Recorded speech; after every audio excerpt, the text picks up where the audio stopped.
A parità di contratto una donna guadagna in media tra il 25 e il 30% in meno di un uomo. Una donna firma le dimissioni 4 volte più di un uomo. In 88 casi su 100 è una donna a dover lavorare a part-time. Solo una donna su 10 arriva ai vertici della carriera lavorativa.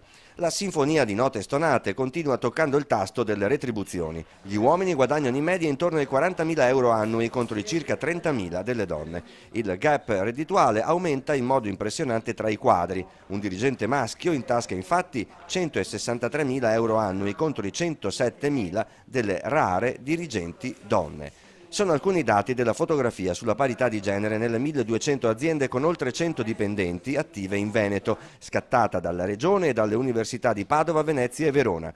Sul lavoro donne sempre in rimonta, eppure... Da un'indagine che noi abbiamo fatto, le aziende dove nei consigli d'amministrazione ci sono donne falliscono meno, riescono a produrre meglio e di più, e hanno ovviamente una visione diversa della realtà, perché la visione maschile e femminile è diversa, siamo differenti e dobbiamo mantenere la nostra differenza, ma insieme dobbiamo costruire. Le università venete possono essere un soggetto chiave per contribuire al cambiamento di rotta. Il protocollo siglato al BO impegna Regione, Università e Consigliera di Parità a condividere dati, obiettivi, iniziative e mezzi per un programma comune di superamento delle differenze di genere. Lavorare su questo significa promuovere la cultura della parità, significa mettere le donne nella possibilità di cogliere queste opportunità e quindi avere pari accesso all'istruzione superiore, pari accesso